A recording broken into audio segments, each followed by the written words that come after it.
প্রধান উপদেষ্টা তার জাতির উদ্দেশ্যে দেওয়া ভাষণে তিনি নির্বাচনের একটি তারিখ বা একটা সময় নির্ধারণ করেছেন, তারিখটি যদিও না, সময় নির্ধারণ করেছেন, এবং সেই প্রেক্ষিতে প্রধান উপদেষ্টার দপ্তর থেকে নির্বাচন কমিশনে নির্বাচন আয়োজনের জন্য চিঠি দেওয়া হয়েছে। এটি একটি বিষয়। পাশাপাশি নির্বাচন কমিশনকেও আমরা এই দুদিন ধরে দেখছি বেশ সরব, তারাও নির্বাচন আয়োজনের যে প্রক্রিয়া সেই প্রক্রিয়ায় ঢুকে যাবে এরকম একটি পরিস্থিতিও তৈরি হয়েছে। তো একটা সংশয় ছিল আসলে নির্বাচন হবে কিনা, নির্বাচন কবে হবে, রাজনৈতিক দলগুলোর মধ্যে এ নিয়ে কাদা ছোড়াছুড়ি ছিল, সরকারের সাথে এক ধরনের সম্পর্কের দোদুল্যমানতা। এখন কি বলবেন? ধন্যবাদ, এটা গুরুত্বপূর্ণ প্রশ্ন। সেটা হচ্ছে যে গণতান্ত্রিক রাষ্ট্র ব্যবস্থায় নির্বাচনের বিকল্প নেই, নির্বাচন হতেই হবে আপনি যদি রাজনৈতিক বা গণতান্ত্রিক প্রসেসে যেতে চান। সেই হিসাবে নির্বাচন অবশ্যই একটি গণতান্ত্রিক প্রক্রিয়া এবং একটি অত্যাবশ্যকীয় প্রক্রিয়া। এখন নির্বাচন কবে হবে একটা বিপ্লব পরবর্তী সিচুয়েশনে সেটা নিয়ে অনেক ধরনের দর কষাকষি হয়েছে, মতবিরোধ ছিল, এক্সপেকটেশনের ডিফারেন্স ছিল, এখনও আছে।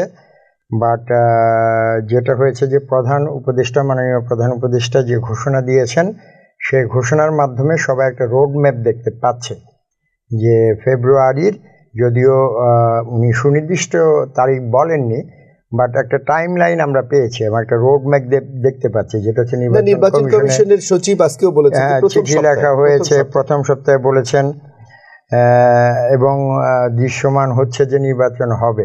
তারপরেও কিছু কিছু স্কেপটিসিজম আলোচনা এগুলো রয়ে গেছে, যেহেতু এই নির্বাচনের এই সময়টি হয়তো কিছু রাজনৈতিক দলের মনোপুত হয়নি, যার ফলে তারা এটা নিয়ে কথা বলছে। তাদের মনোপুত কেন হয়নি এখানে আমার প্রশ্ন, যেখানে নির্বাচনের জন্য একটা আকাঙ্ক্ষাই ছিল পুরো জাতির।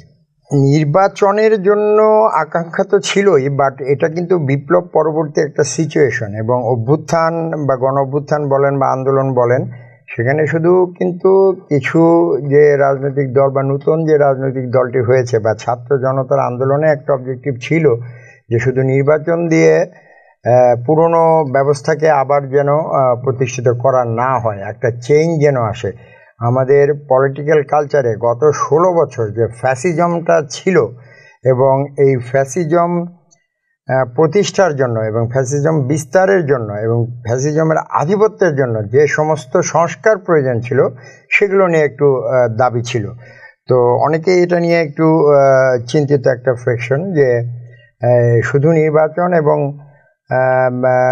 সরকার পরিবর্তনের মাধ্যমে সেই রাজনৈতিক যে সংস্কৃতি সেটার চেঞ্জ বা রিফর্মের কথা যেগুলো বলা হয়েছে সেগুলো ঠিকমতো হবে কিনা। তো এই সংশয়টার ব্যাপারে আমি বলবো, যেটা আমি আগেও বলেছি, রিফর্ম ইজ নট রিপেয়ার। যে আপনি একটা গাড়ি নিয়ে যাচ্ছেন, টায়ার কিছু হলো, রিপেয়ার করে আপনি আবার চলা শুরু করলেন। Reform is a paradigm change, entire cultural change, holistic change. তো এটা যেটা হচ্ছে যে আপনার ইনারা যারা তত্ত্বাবধায়ক সরকারে আছেন বা ইন্টারিম গভর্নমেন্টে আছেন, তারা কিন্তু এই পলিসিগুলো বা এই সংস্কারের প্রস্তাবনাগুলো রেখে যাচ্ছেন।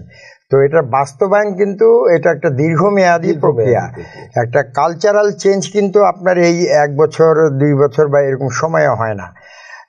এই জন্য এটার জন্য দীর্ঘমেয়াদী সময় প্রয়োজন, এবং এটা কিন্তু রাজনৈতিক সরকারকেই বাস্তবায়ন করতে হবে।